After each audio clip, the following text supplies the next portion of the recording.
Powerful tonight.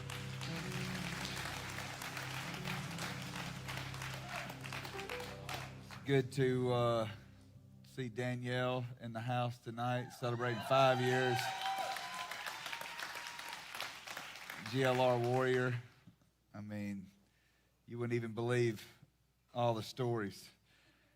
I could spend the rest of the evening telling some of the highlights, and I think it would inspire you. But came through the program and been there, done that, seen it all, screwed it up, came back. So if you, it really has kind of been,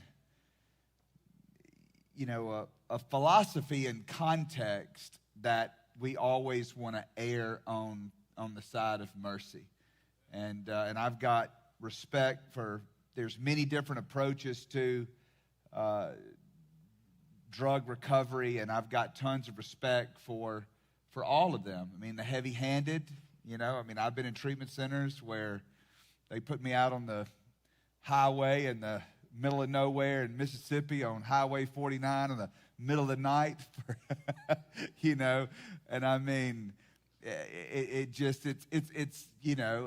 there's the heavy-handed. Sometimes we need that, I don't have, a problem necessarily with the criminal justice system has its place in recovery.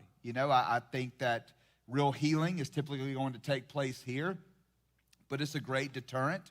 And if the criminal justice system didn't exist, I'm not for sure if I ever would have got clean.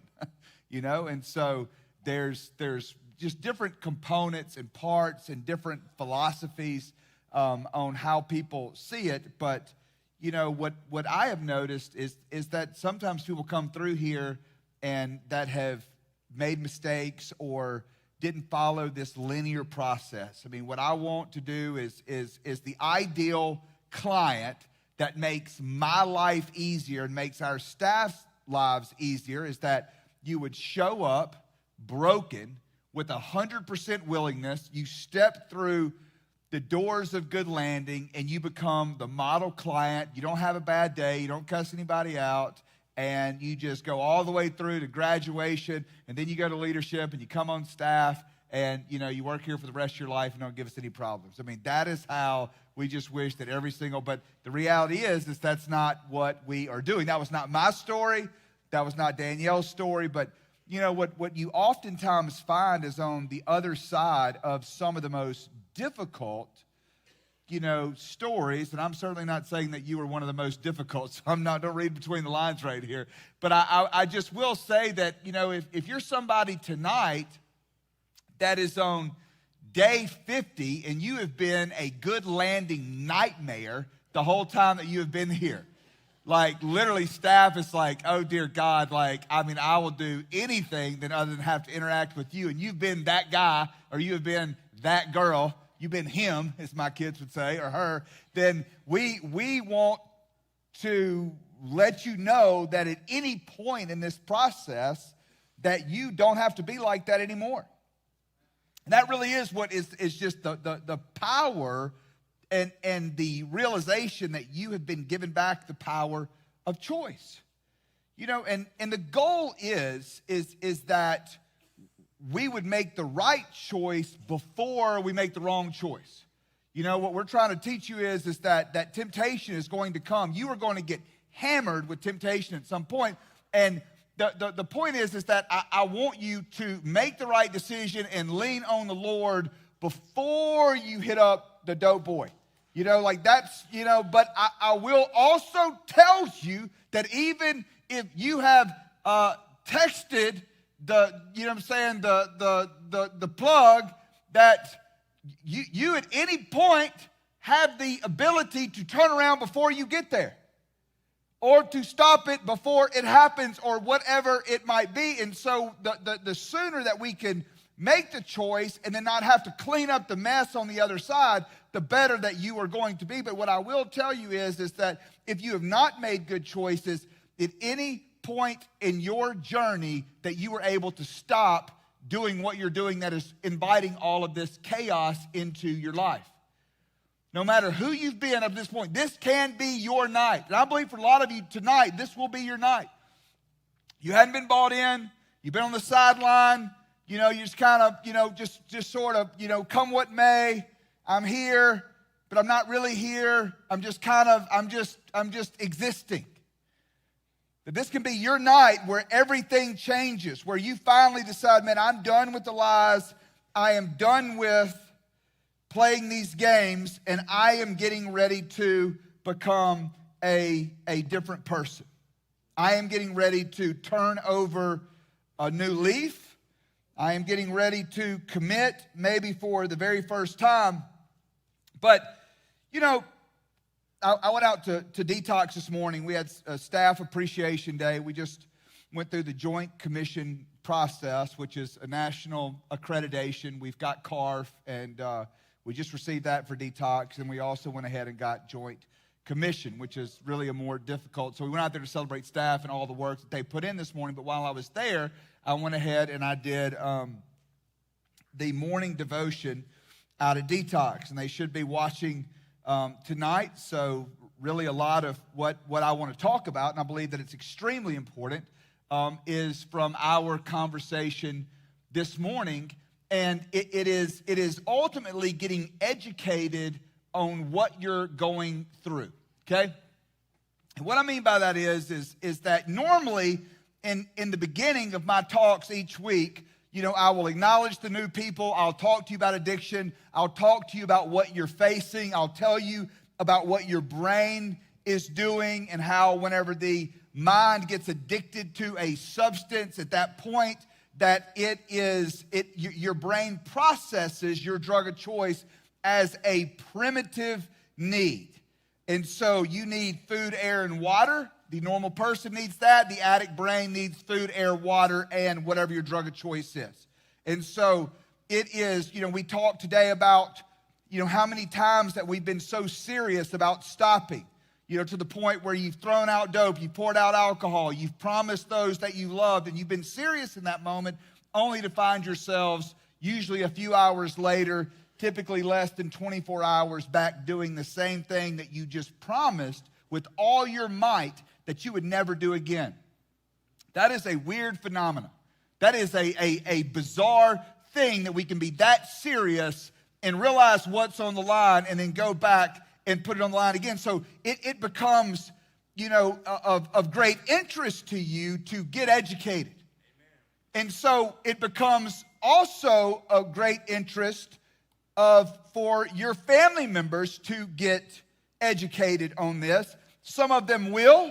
Some of your family members are going to Al-Anon right now. Some of your family members are paying attention whenever they have the family sessions that we offer. Some of your family members are reading books and consuming material and figuring out how to support you in this. And what does love look like in this season? Some of your family members do not care. Some of your family members have no interest in getting educated, and they are who they are, and they have not one driving factor inside of them that is going to make them move to go and consume some information and make any changes in their life on how should they support you, okay? Yesterday, I got invited to go to Brightside Cafe. If anybody follows me on social media, I had the picture up there yesterday. A friend of mine that's a coach, his wife has been a special needs teacher for years. Special needs, while I see it, I recognize it, it's something that I don't necessarily know a whole lot about and about the community and what people like that, what they necessarily go through. And I realize that it's a need, but I've never really been moved by it, right? And at the same time, and there's all different types of stuff that is out there that you can, and we find what we are called to. Like, I realize that I am called to drug addiction, okay? There's also, whenever you look at the horrors of human trafficking, the 27 plus million human slaves that still exist on planet Earth, and you get moved by different things like that. Some people are called to that, some people are not. Well, the same thing with special needs. And so I get invited yesterday to go to Brightside Cafe, which is a cafe that is funded to employ special needs. And so I went up there. Ultimately, I had been a part of a founding conversation. I was interested in possibly, giving, but I had no real, it was just more of an inconvenience. But whenever I went there, I sat down with the founder,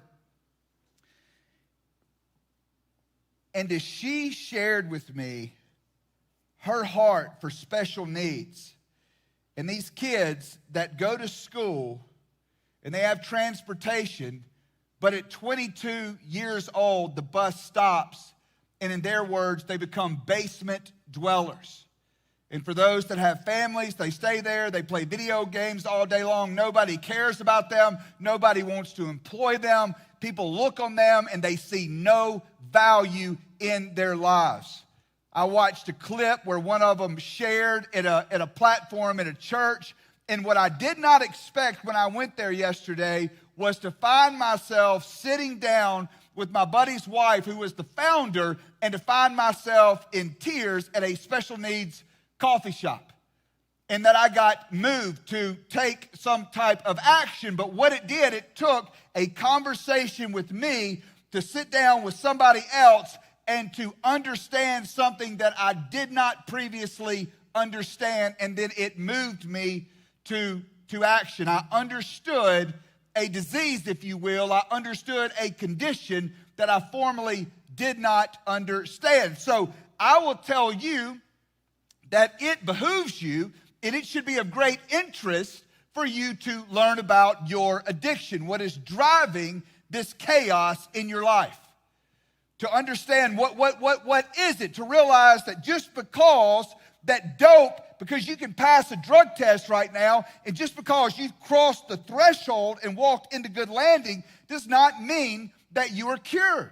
Does not mean that your life has been transformed. As a matter of fact, do you realize that if you choose not to learn about your addiction, you choose to resist what we are teaching you and trying to share with you and trying to help you, that you could leave here sicker than the way that you came in. You say, man, that's wild. Okay. How many people go to prison and come out better criminals? Into the correctional facility, which should, in theory, be where you pay a debt to society and where that you would be rehabilitated to re-enter society. But instead, somebody leaves there based on what they talk about and what they do while they're in there and come out a better criminal, worse than the way they went in. New connections, new ways to think. Sat around for 8 hours a day coming up with all different types of ways to commit crimes and get away with them or whatever it might be. And so if you don't become intentional about getting educated and coming at it from a perspective that is going to move you to action. That's the whole purpose of this. That's why I share the data with you. We talked about some of the data today. There's going to be over 100,000 opioid deaths this year. I mean, those are the ones that are just going to culminate in death that are going to be recorded. That doesn't have anything to do with the number of people that are going to be hit with Narcan multiple times and brought back. I mean, I'd say that number would be in the millions conservatively of just how many times people are going to be brought back. I mean, I've done it before. I've had people stand up in here that have overdosed and been brought back with Narcan, and it's staggering to see that visual. And then from there, we'll understand that alcohol is going to kill more people than all of the illicit drugs combined. It's an epidemic. And then whenever we look at these numbers, and I'm talking a 20% success rate, I mean, that is like the absolute cream of the crop, best, putting out the best data on a success rate. Now, you can argue that and whatever, but whether you want to look at, you Google a search on, Alcoholics Anonymous, and they say that's around a 7% success rate, and that doesn't have anything to do with it. I know it skews those numbers, and where court-appointed people go in there and it messes those numbers up and things like that. But ultimately, I mean, that's less than 10%. I mean, that means that the odds and the numbers are so stacked against people getting well, and at some point you've got to ask yourself, why is that? Why is that? Why is there such a staggering failure rate? Well, I'm glad you asked. From my perspective, it is one common denominator, one common factor, and that's pride. We had 3 people in the room this morning that had achieved significant clean time. I had over 11 years, I had another girl over 5 years, I had another guy that had over a year, and it relapsed, and we were all talking about what it took to achieve long-term recovery. And all of the data says the longer that you stay in the environment, that your chances go up exponentially. Now, you may not like to hear that. You might think that's dumb. I don't like that. I'm not trying to sell you on anything. What I'm just trying to tell you is what I did, what the other person with 5 years did, and what the far majority of people who have significant clean time, what they've done. Now, you can try to be a lone ranger. You can try to say, hey, that data doesn't apply to me. I'm going to go and do it a different way. But I am telling you, that right there is what is called pride. That might be what you need, but for me, I'm special, different, and unique, and so therefore, I'm going to go and do it my way. I'm going to write my own play. I'm going to go write my own workout. I'm going to go write my own prescription for what I think is going to work. Now, if I'm you and I'm looking at those numbers, and I'm looking at that data, and I'm saying, hey, this isn't a joke. You know, we're not playing with, COVID. We're not playing with the flu. We're not playing with, I mean, it is, you are playing with something that either you get this right or you die. There should not be a more grateful, more willing, more joyful that you've cheated death group of people on the planet than the people who are in this room. I shouldn't have to convince you. I shouldn't even have to give you any kind of data like that. I mean, I don't know what the mortality rate is on cancer. But I am telling you that if I got a diagnosis, I am looking for all the treatment that insurance is going to provide me. You don't have to convince me. You don't have to say, hey, here's the most aggressive treatment and here's the dead. Like, dude, I don't even care. That's what I want. I want the most aggressive, most potent, most powerful drug, and I want it for as long as you can give it to me, because I know that if that's what you tell me is going to heal me, then that's what I want, because I got a family, and I got a job, and I got a company, and I have a life that I'm proud of and I love, and I want to be present for it. And so whatever that is, whatever that prescription is, and I don't care what it costs, I want that. That's what I want. And I'm not going to be trying to cheat that process. I'm not going to be trying to figure out, some different way and how to do half doses of it and how to play these stupid games with it. I want to get well.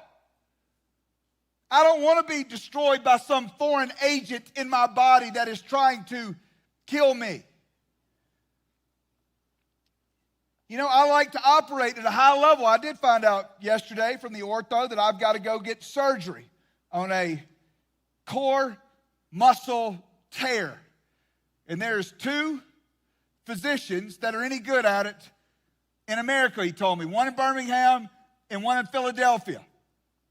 And so I asked him about it. I played basketball the other day. I'm hurt, and Patrick and Landon cleaned me up the other day.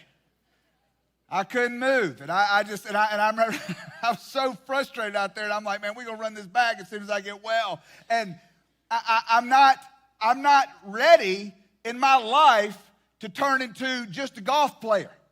I'm not ready to say, hey, I'm no longer going to operate or play at like I'm going to just be reserved to being able to jog or being able to whatever. You know what I'm saying? And there's different people that have different philosophies on that. I'm just not at the place in my life where I'm saying, hey, I'm just going to hang it up and I'm going to just reserve to, only do, these few exercises and the rest of them I can't do because I'm injured, I'm going to deal with that. So I want to figure out who is the best surgeon, where do I have to go?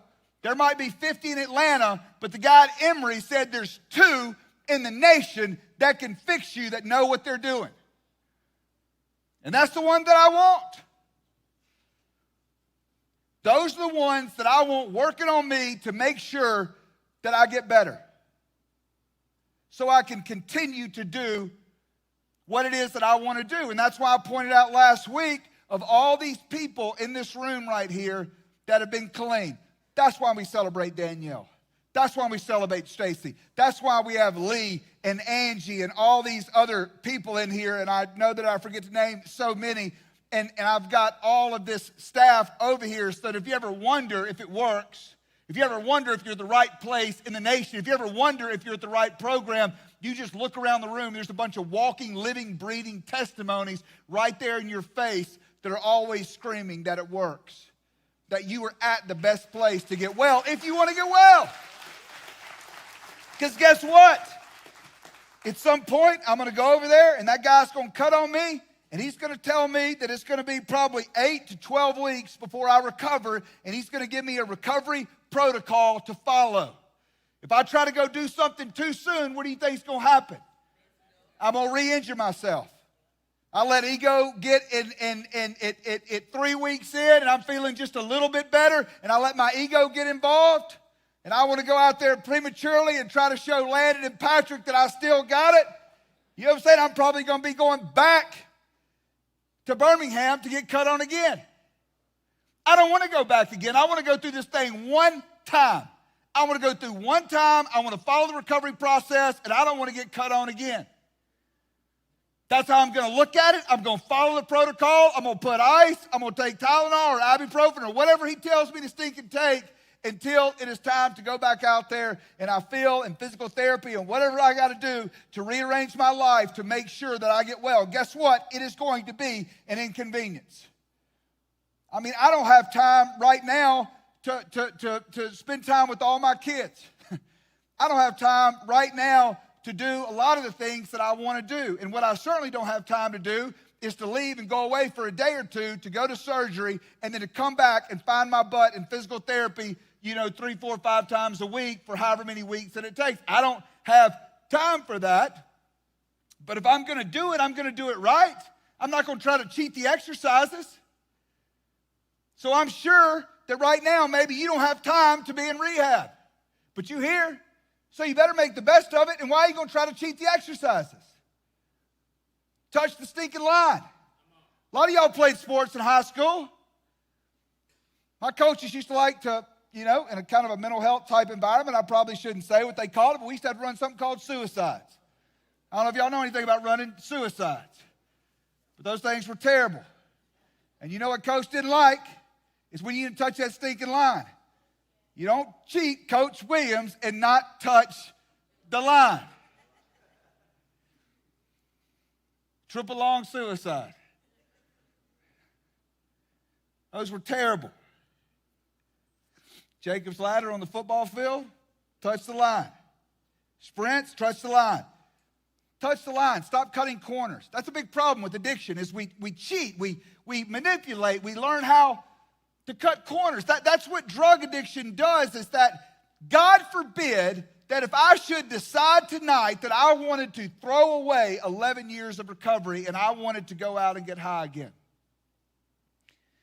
You know what the first thing that I would have to do is I would have to start lying to myself about why it was okay, about how nobody understands me, about how, life ain't fair.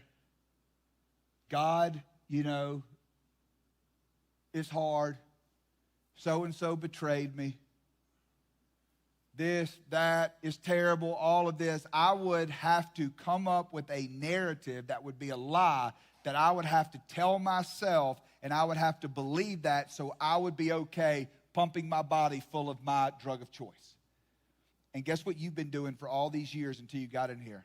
You've been lying to yourself about life. You've been lying to yourself about who God is. You've been lying to yourself about this narrative.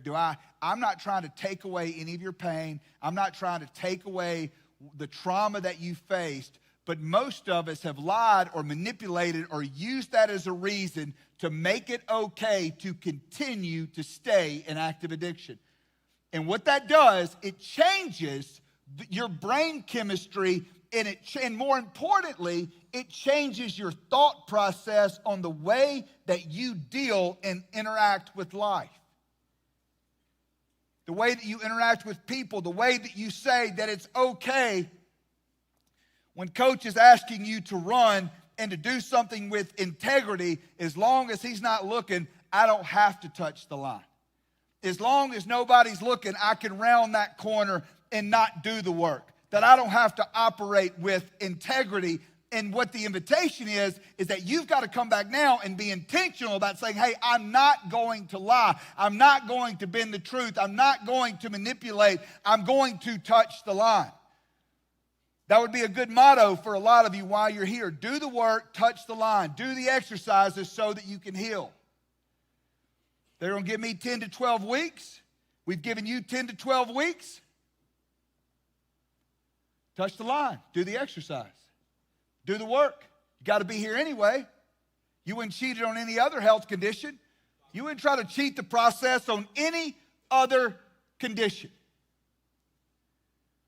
Nobody else will be looking for some type of way, because you know that if you cheat the process, you will either pay now or you will pay double later. Here's the other thing.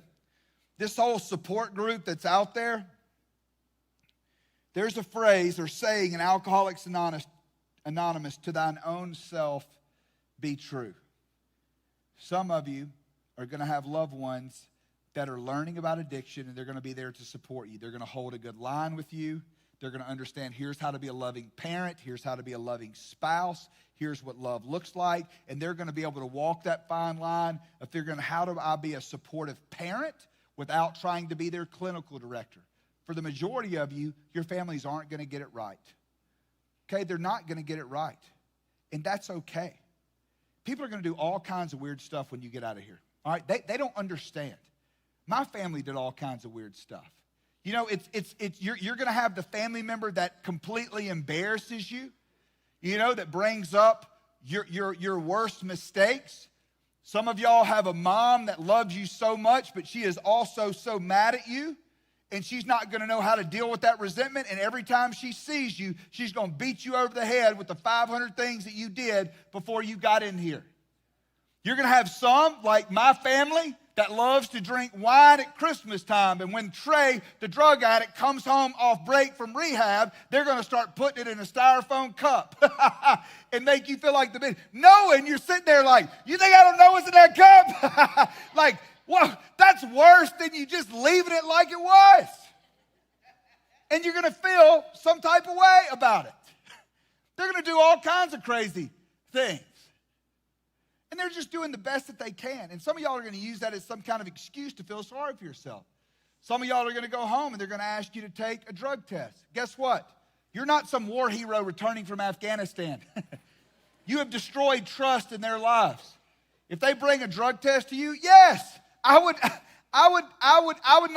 not necessarily like that. But if I've just eroded and destroyed trust, and my wife or my parents are like, hey, you know, it looks like you've lost 15 pounds over the last week. Why don't you pee in this cup? I mean, I'm just telling you. I've been clean for over 11 years. And you let me drop 15 pounds like that? And my dad's calling, hey, you look like you dumped a bunch of weight fast. And I promise you, I know what he's saying. He knows me.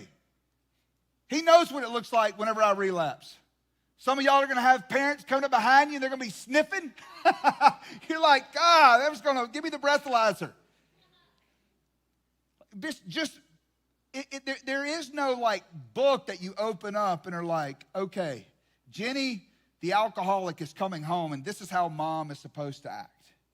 And even if there was, like, it still wouldn't be perfect depending on, you know, the frame of mind that you're in.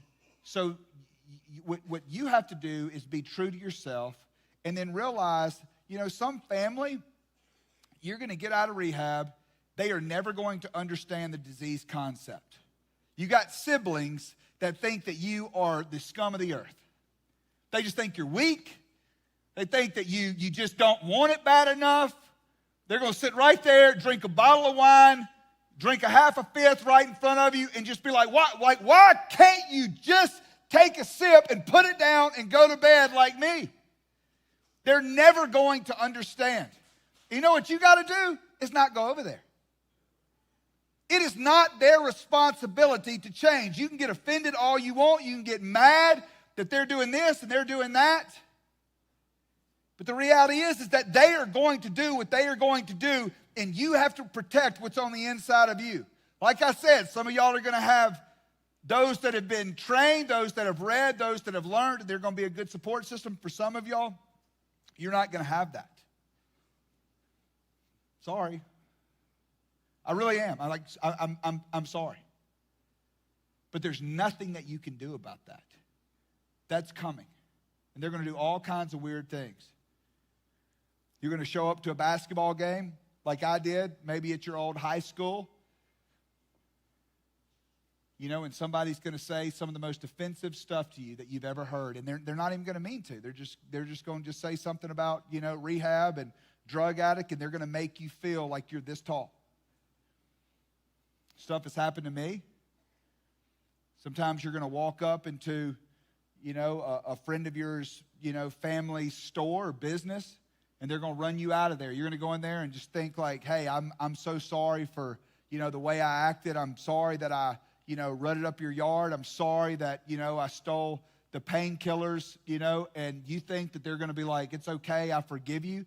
And they may look at you, use some choice language, tell you to get out of their face. They never want to see you again and hope you burn.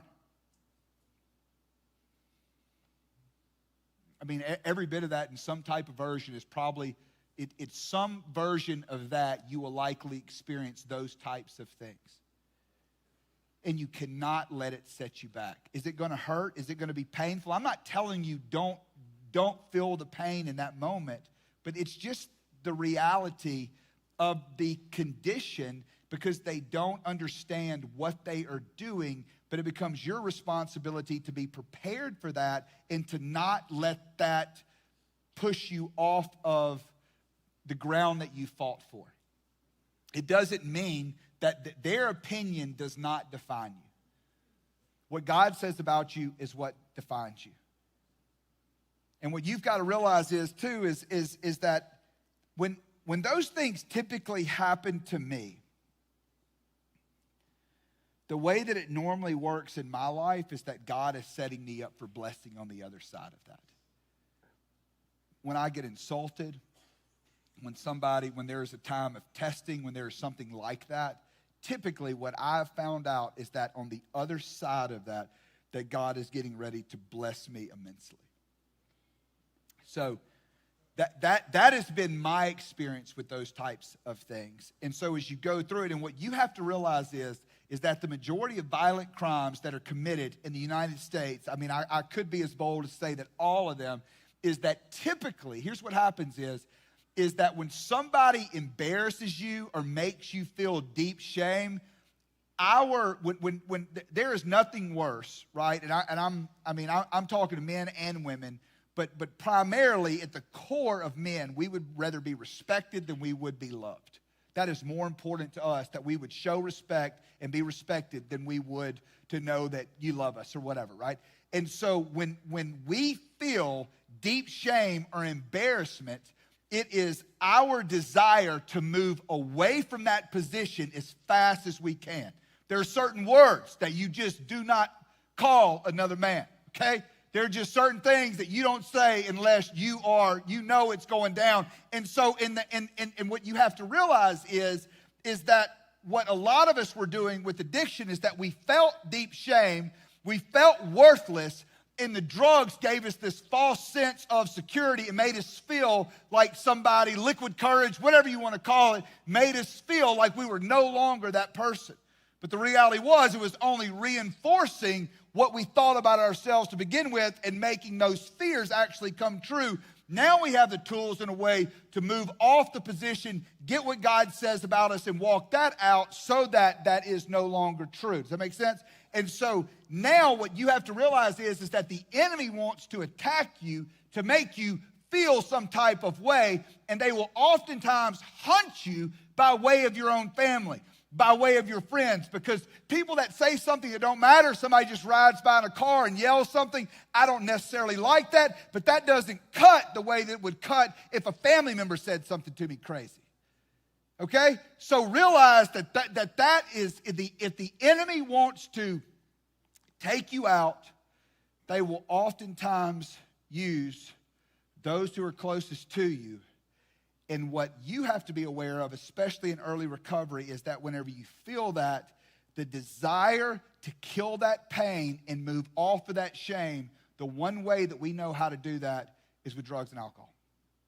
Okay? When you go through a time, look, you're in this thing right now. You're not exempt from your spouse leaving you. You're not exempt from your spouse cheating on you. You're not exempt from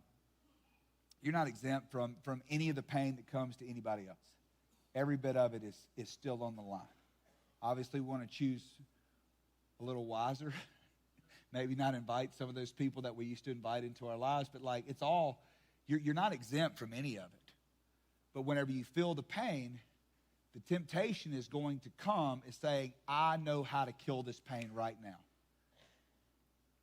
Somebody cheats on me, I know how to go under and stay under for so long, and by the time that I come out of it, I don't remember it anymore. Now, I've completely destroyed my life.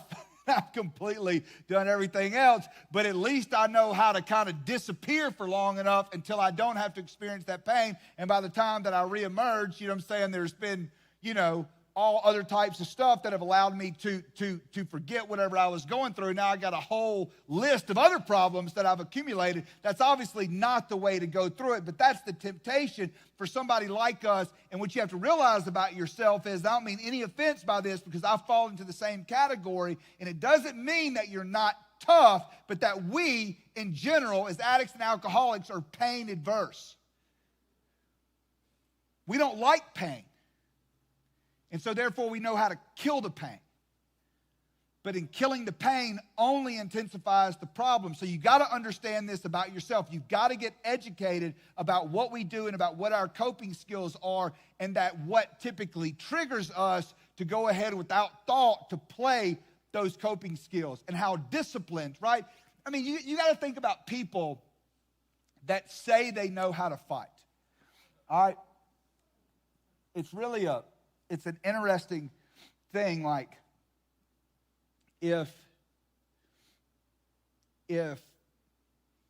say one of you in here that had, never really fought a whole lot, and you went and got a couple of boxing lessons from Floyd Mayweather, all right, or Tyson, or whoever your favorite boxer is, all right? So it wouldn't take you long to learn the stance. It wouldn't take you long to get on that heavy bag or hit some mitts. It really looked like you knew what you were doing. I mean, like if we walked in, after a few lessons, if you were relatively athletic, we would probably be like, that dude's a fighter. But have you ever, like, I'm always thinking about, like, back in like grade school, you ever see like the kid that shows up and like there's about to be a fight, and like all of a sudden he jumps in like the kung fu stance or whatever, and then for most people that don't know anything about it, like that scares us. We're like, oh my God, like it's the freaking Karate Kid, you know what I'm saying? Like we're about to get jacked up. And then there's always like, the one dude that don't give a what about that, and just goes upside his head, and then all of a sudden Kung Fu boy, is gone straight to school, like just crazy, pulling hair and doing all that. I'm like, oh my God, dude, like a second ago, man, you look like Bruce Lee. You showed up looking like Bruce Lee, and they came upside your head, and now you look like a 4-year-old. What happened? Well, it's the same way in here.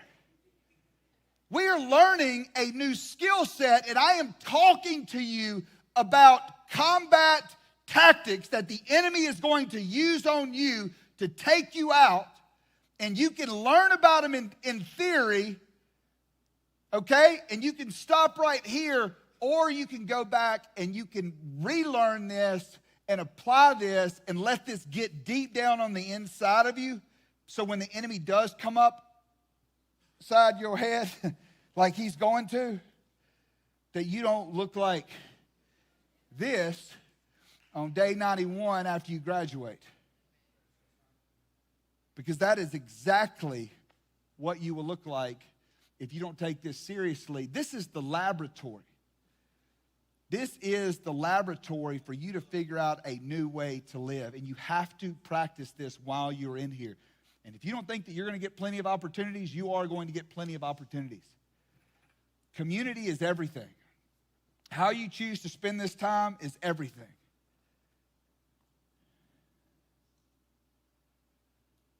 How you think about this, how seriously you take this, it all gets framed up on how you see the end. People prepare differently for war than they do for peace.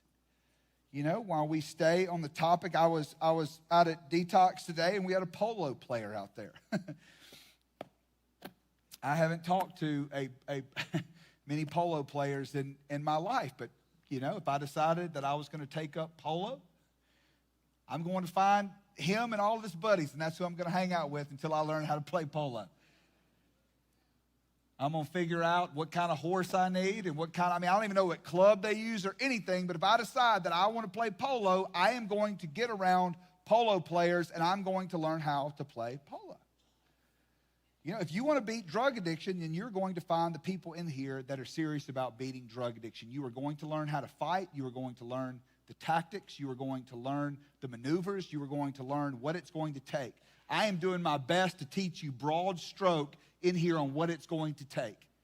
Very similar if we were having a one-on-one conversation. The same content that I'm delivering you tonight, I would want to deliver the exact same thing if we were sitting down over a cup of coffee. I would not be yelling at you like this, but I would be trying to get the same points across and giving you the same information so that you can make the adjustments in your life. That's what we would be talking about.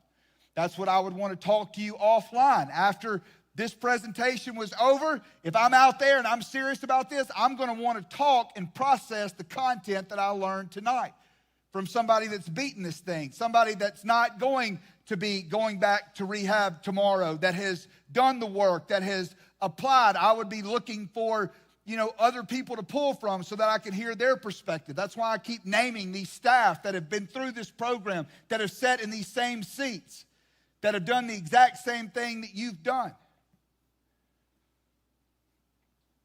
So we're getting ready to leave. I'm going to land the plane a little early tonight.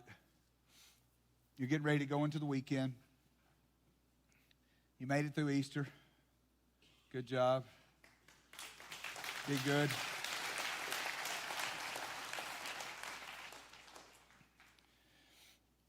You know, summer's here. All of the triggers. I should say spring, but some of the warm weather's coming. I mean, and it's just all the stuff, you know. I mean, you'll find out the longer that you stay and you stay clean, these things are going to have less impact on you. Some of you, summertime's going to be a big trigger. Some of you, whenever the weather turns fall, that's going to be a big trigger. Some of you, it's going to be all different types of things. And here's the deal. If somebody leaves here and relapses, you know, and their mom calls or their family calls, and they're just saying, Trey, you know, what happened? You know, maybe it was this. Maybe they didn't deal with their inner. And I'm like, look, Karen, this is what happened, okay? We told little Johnny and little Becky no less than 557,000 times over the course of 90 days that you are going to have cravings, okay? You're going to have cravings, and whenever you do have a craving, you better tell somebody about that craving. Because if you aren't careful, that craving is going to turn into a full-blown fantasy in your mind, and it's going to become real, and that thing is going to become so powerful, and if you don't deal with it, eventually you're going to take action on it. That's what happened. Every single time, that's what happened. Some version of that is what happened. And if you don't learn how to deal with that in here, it's easier to stay clean in this environment. You know, you might not have the opportunity in here, or there might just be just enough friction where you don't take action in here. But when you leave here, if you haven't developed that skill, you are going to take action. That's why it becomes critical that you develop the skill while you're in here, okay? Worship team here. I'm probably not used to me quitting this early. Oh, y'all are here. Thanks. We're going to open it up. The altar's going to be open. We're going to do one song. It is open for you to rededicate your life to Christ.